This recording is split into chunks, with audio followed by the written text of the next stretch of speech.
Hello everyone. तो आज हम स्टार्ट कर रहे हैं with next chapter of chemistry, that is acids, basis and salts. तो एसिड, बेस और सॉल्ट तो डे टू डे लाइफ में आपने काफ़ी ज़्यादा सुने भी होंगे और यूज़ भी डेफिनेटली किए होंगे, ठीक है। और होपफुली आपको पता भी नहीं होगा कि जिन चीज़ों को आप यूज़ कर रहे हो उनमें एसिडिक या बेसिक प्रॉपर्टीज़ प्रेजेंट हैं, ठीक है। तो देखते हैं, ट्राई करते हैं आइडेंटिफाई करने की कि डे टू डे लाइफ में हम किन चीज़ों में एसिडिक या बेसिक कैरेक्टर को स्टडी कर सकते हैं, ठीक है। तो अभी आपके सामने ये एक फ्लावर की इमेज है। तो इस फ्लावर को देख के एसिड या बेस का क्या रिलेशन हो सकता है।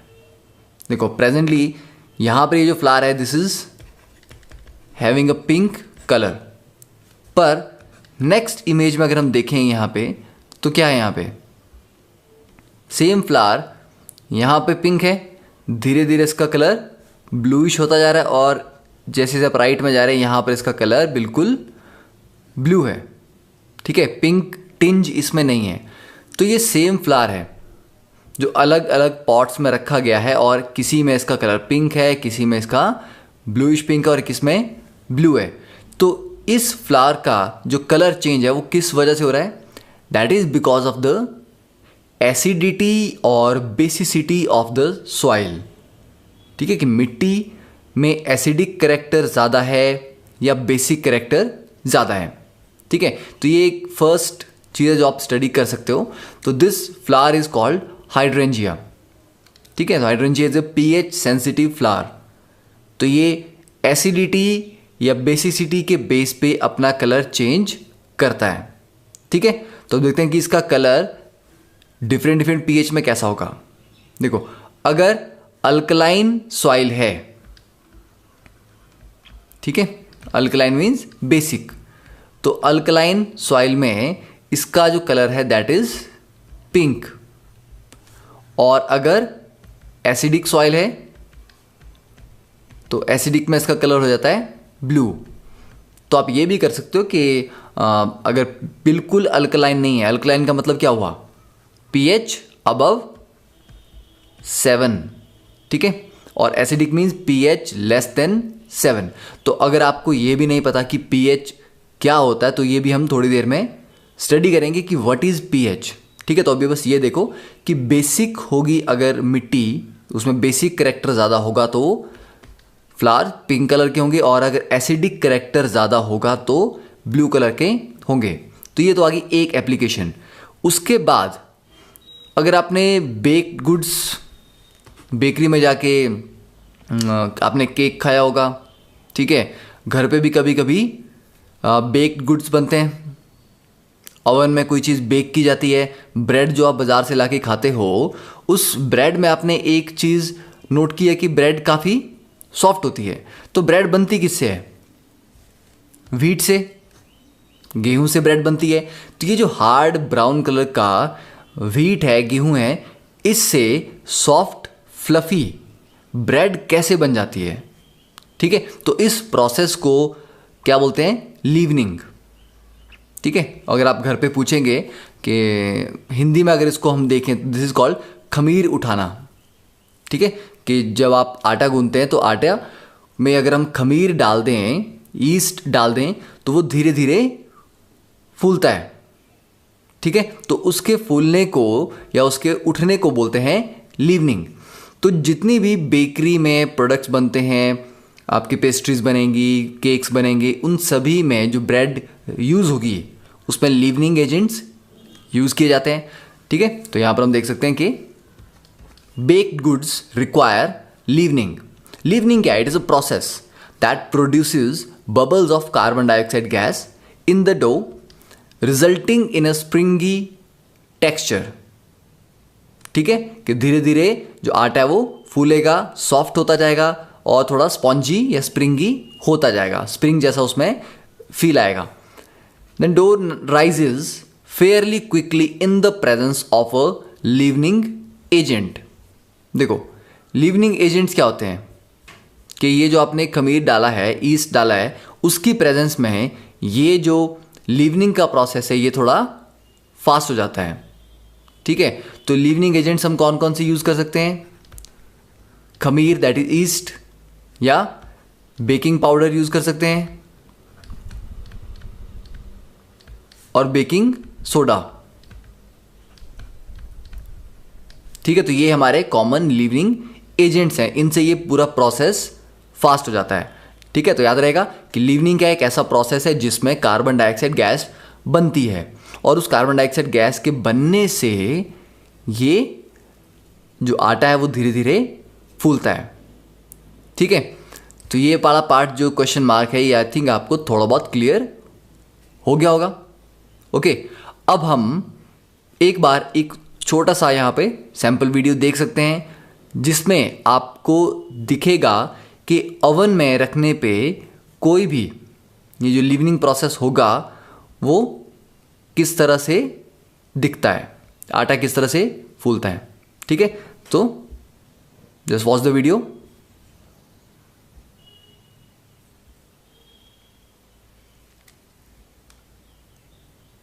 देखो यहां पर देख सकते हैं आप कि आटा धीरे धीरे क्या हो रहा है, एक्सपैंड कर रहा है। ठीक है, ये एक फास्ट ट्रैक वीडियो है। ठीक है, इतनी जल्दी नहीं कि आपने ओवन में डाला और अभी आप 2 मिनट में आपका आटा तैयार हो गया।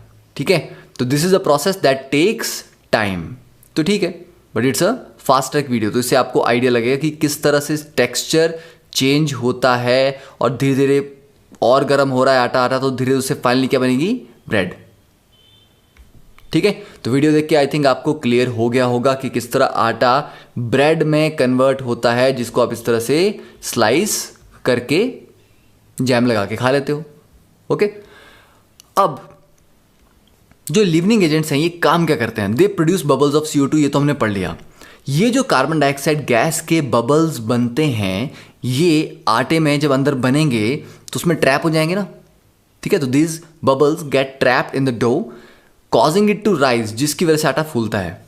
Then upon heating in oven this gas bubbles expand, तो इनको ओवन में रखेंगे तो गैस हीट करने पे एक्सपैंड करती है, तो ये जो बबल्स हैं ये और एक्सपैंड करेंगे, जिसकी वजह से छोटे छोटे होल्स बन जाते हैं। तो जब भी आपने ब्रेड देखी होगी, ब्रेड का टेक्सचर कैसा होता है? ब्रेड का टेक्सचर, उसमें देखो बहुत सारे होल्स होते हैं। ठीक है, यूनिफॉर्म टेक्सचर नहीं होता। जैसे स्पॉन्ज होती है ना, काफ़ी सारे उसमें बीच में एम्प्टी स्पेसिस होते हैं, होल्स होते हैं, वैसे ब्रेड में भी काफ़ी होल्स होते हैं, तो वो इस लीवनिंग प्रोसेस की वजह से आते हैं।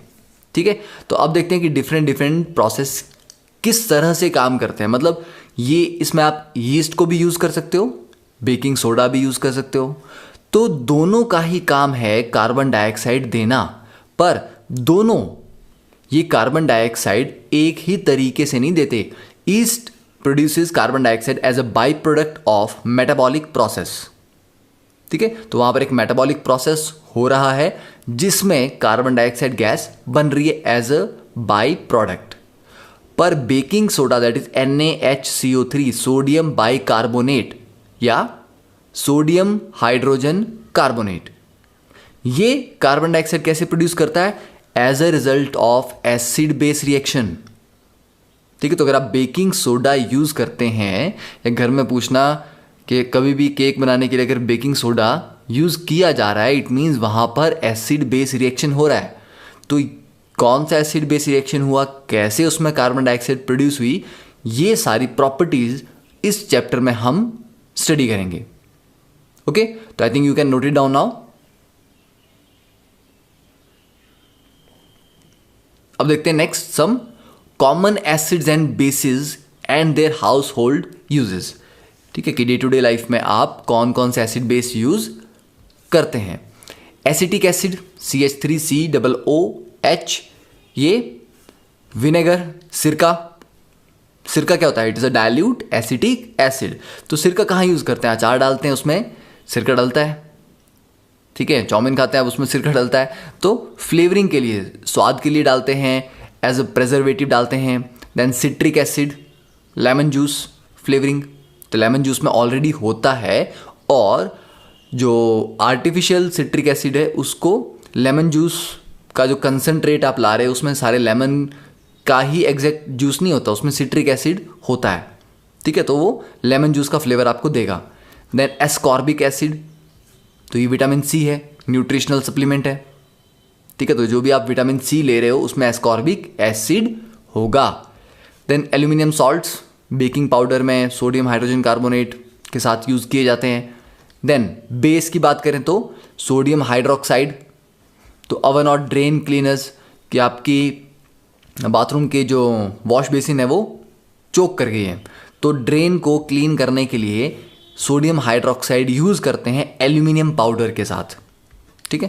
Then household cleaner ammonia use किया जाता है, sodium carbonate as a water softener या grease remover, then sodium hydrogen carbonate fire extinguisher या राइजिंग एजेंट या leavening agent in cake mixes, और माइल्ड एंटासिड भी है। एंटासिड मीन्स अगर आपको एसिडिटी हो जाए तो क्या लेते हो, बुलबुले, मतलब एसिडिटी हो जाएगी तो हम क्या करेंगे, एसिडिटी को न्यूट्रलाइज करने के लिए कुछ बेसिक चीज़ खाएंगे ना जिसमें बेसिसिटी ज़्यादा हो, ठीक है। तो ये एक माइल्ड एंटासिड भी है क्योंकि ये बेस है, तो ये एसिडिटी को ठीक करता है, ठीक है।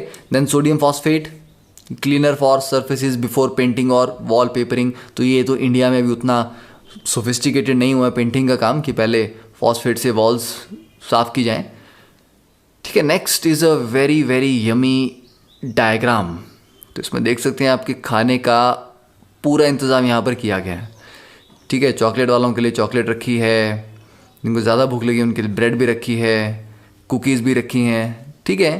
तो ये गन क्या रिप्रेजेंट कर रही है कि ये सारी चीज़ें खाओगे तो हो सकता है कि एसिडिटी हो जाए, ठीक है ना। तो ये सारी चीज़ें क्या करती हैं, ये एसिडिटी करती हैं, तो इनसे आपको एसिडिटी हो जाएगी,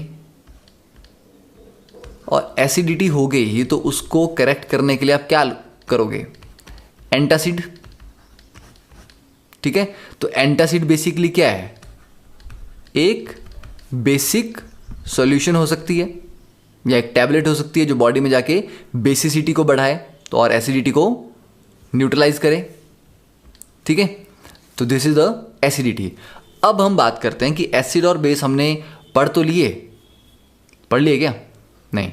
तो एसिड और बेस में हमने ये पढ़ा कि डे टू डे लाइफ में कुछ थोड़े बहुत एसिड्स कौन कौन से हम यूज़ कर रहे हैं। तो पहले ये देखते हैं कि एसिड और बेस को डिफ्रेंशिएट कैसे करेंगे, हमें कैसे पता चलेगा कि जो चीज़ हमारे हाथ में है या सामने पड़ी हुई है इसका कैरेक्टर एसिडिक है या इसका कैरेक्टर बेसिक है, ठीक है। तो डिफरेंस देख लें, difference between acids and bases. ये अब आपके लिए ये चीज़ इंपॉर्टेंट है, you have to note it down, और आपको ये याद भी रखना है, ठीक है। तो पहले हम एसिड के पॉइंट्स देखते हैं, एसिड्स, और राइट साइड में बेसिस, ठीक है। इसको एक छोटा सा पार्टीशन कर लेंगे यहाँ पे। अब फर्स्ट पॉइंट की बात करें तो एसिड्स का टेस्ट कैसा होता है, सबको पता है, जूनियर क्लासेस में पढ़ा होगा, एसिड थोड़े खट्टे होते हैं, ठीक है। दे टेस्ट सॉर। और बेस का टेस्ट कैसा होता है, कड़वा होता है, ठीक है। ये मत करना जाके घर पे जाके बोलते कि चलो मेरे को एसिड दो और बेस दो, मैं टेस्ट करके देखूंगा, ठीक है। You have to just memorise. हाँ, टेस्ट कर सकते हो एक माइल्ड एसिड को, माइल्ड मीन्स काफ़ी डाइल्यूट, जैसे विनेगर है, ठीक है, सिरका खट्टा होता है, ठीक है। तो वहाँ से कंफर्म होगा कि यस एसिड्स खट्टे होते हैं। Then acids don't feel slippery, ठीक है। अगर आप हाथ में थोड़ा सा एसिड लोगे तो वो स्लिपरी फील नहीं होगा, जबकि बेसिस दे फील स्लिपरी। तो ये भी एक इजी तरीका है बेस आइडेंटिफाई करने का, ठीक है। फिर एसिड्स को बेसिकली हम आइडेंटिफाई करते हैं उनकी पीएच से। पीएच एक वैल्यू होती है जो अगर लेस देन 7 हो तो उस चीज़ को एसिड कहा जाता है, और पीएच अगर ग्रेटर देन 7 हो तो उसको बेस कहा जाता है, ठीक है। फिर एसिड्स का काम जनरली क्या होता है, नॉट ऑलवेज, ठीक है, नॉट ऑलवेज बोल रहा हूं मैं, ठीक है। They release H positive ions in water, ठीक है, पर नॉट ऑलवेज। और बेस क्या करते हैं, दे रिलीज H पॉजिटिव नहीं छोड़ेंगे, वो OH नेगेटिव आयंस देते हैं पानी में, ठीक है, पानी में डालने पे देंगे, ऐसे नहीं देंगे। और यहाँ पर भी नॉट ऑलवेज, ठीक है, सारे बेस नहीं देते। देन एसिड्स दे कोरोड मेटल्स, ठीक है, काफ़ी सारे मेटल्स हैं, काफ़ी सारे, और सारे के सारे नहीं बोल रहा मैं, काफ़ी सारे मेटल्स एसिड की प्रेजेंस में कोरोजन में हो जाता है, खराब हो जाते हैं, ठीक है, जबकि बेस डोंट कोरोड मेटल्स, ठीक है। Then 6 point, they react with metals. ये सारी चीज़ें हम पढ़ेंगे, ठीक है, सारी प्रॉपर्टीज हम डिटेल में पढ़ेंगे। तो ये एक फिर भी आपके पास एक चार्ट हो गया कि सारी प्रॉपर्टीज को इकट्ठे रिवाइज करने का। तो acid react with metals to produce H2 gas, ठीक है। तो मतलब एसिड और मेटल जब रिएक्ट करेंगे तो हाइड्रोजन गैस बनती है, ठीक है। Don't react with metals, base metals के साथ रिएक्ट नहीं करते, जब रिएक्ट ही नहीं करते तो हाइड्रोजन गैस कहां से बनेगी, ठीक है। Don't react with metals to produce H2 gas. और एक बहुत ज़्यादा important point, litmus test, acids they turn litmus to red, ठीक है। और बेस क्या करते हैं, दे टर्न लिटमस ब्लू। तो बेस की प्रेजेंस में जो लिटमस है वो ब्लू हो जाता है और एसिड की प्रेजेंस में वो रेड या पिंक हो जाता है, ठीक है। तो ये डिफरेंस नोट डाउन कर लिए। अब नेक्स्ट इज कि लिटमस सॉल्यूशन क्या होता है। तो उन बच्चों के लिए जिन्होंने लिटमस सॉल्यूशन शायद नहीं पढ़ा है, देखिए, लिटमस सॉल्यूशन एक पर्पल कलर की डाई होती है which is extracted from lichen, जो एक प्लांट से आता है। तो कहाँ से है, थैलोफाइटा, इसकी ज़रूरत नहीं याद करने की, ठीक है। पता होना चाहिए कि litmus solution is a purple dye जिसको एज ए इंडिकेटर यूज़ किया जाता है। इंडिकेटर क्या होता है कि लिटमस के साथ अगर आप एसिड को रखोगे, ठीक है, तो वो अपना कलर चेंज करेगा। बेस डालोगे तो वो अपना कलर चेंज करेगा। तो उसके कलर चेंज से आपको इंडिकेशन मिलती है कि जो आप लिक्विड यूज़ कर रहे हो वो एसिडिक है या बेसिक है, ठीक है। तो ये एसिड और बेसिक नेचर को आइडेंटिफाई करने के लिए यूज़ किया जाता है। तो ऐसी किसी भी चीज़ को जो एसिड और बेस को आइडेंटिफाई कर सके इंडिकेटर बोलते हैं, ठीक है। तो when the litmus solution is neither acidic nor basic, जब वो न्यूट्रल है तो उसका कलर पर्पल होता है, ओके।